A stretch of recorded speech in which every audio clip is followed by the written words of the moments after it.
ভারতে বিধ্বস্ত হওয়া বিমানটিতে ছিলেন গুজরাটের সাবেক মুখ্যমন্ত্রী।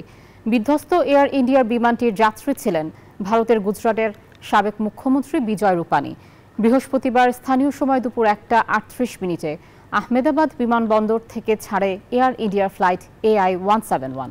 উড্ডয়নের মাত্র 5 মিনিট পরই মেঘানী নগরের আবাসিক এলাকায় ভেঙে পড়ে বোয়িং 787 ড্রিমলাইনারটি। বিমানে ভারতীয় 169, ব্রিটেনের 53 যাত্রী সহ মোট 242 জন আরোহী ছিলেন। আর যাত্রী নম্বর 12 ছিলেন গুজরাটের সাবেক মুখ্যমন্ত্রী বিজয় রূপানী।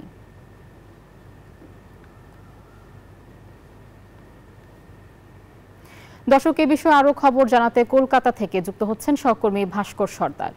ভাস্কর, বিমান দুর্ঘটনার পর উদ্ধার অভিযানের সবশেষ কি খবর আছে আপনার কাছে জানাবেন এবং হতাহতের সর্বশেষ কি তথ্য আছে জানাবেন। ধন্যবাদ। একেবারে বিমান দুর্ঘটনায় যে বিপর্যয় মোকাবিলা বাহিনী ইতিমধ্যে 47টি দমকল ইঞ্জিন এবং ভারতের বিভিন্ন রাজ্য থেকে কিন্তু বিপর্যয় মোকাবিলা বাহিনী বা ডিজাস্টার ম্যানেজমেন্টের লোকেরা কিন্তু সঙ্গে সেনাবাহিনী, ভারতীয় সেনাবাহিনী, তারা কিন্তু ওখানে উদ্ধার কার্য চালাচ্ছে। এটি একটি যেমনি বিষয় এবং অফিসিয়ালি অর্থাৎ সরকারিভাবে ইন্ডিয়ান এয়ারলাইন্স এবং ভারতের প্রশাসনিক তরফ থেকে কিন্তু এখনো পর্যন্ত 30 জনের মৃতদেহ উদ্ধার হয়েছে বলে তারা নিশ্চিত করেছে। এবং বান্ডেল থাকলে প্রতি সেনমানিতে টাকা বাঁচবে।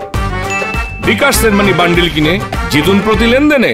30 জনের মধ্যে কতজন যাত্রী ছিলেন এবং কতজন স্থানীয় সেটা কিন্তু এখনো নিশ্চিত করা হয়নি। তবে একটি বিষয় নিশ্চিত করা হয়েছে যে এর মধ্যে প্রায় 59 জন বিদেশি নাগরিক ছিলেন, অর্থাৎ কানাডিয়ান, পর্তুগিজ এবং ব্রিটিশ, আর বাকি 169 জন ভারতীয় নাগরিক।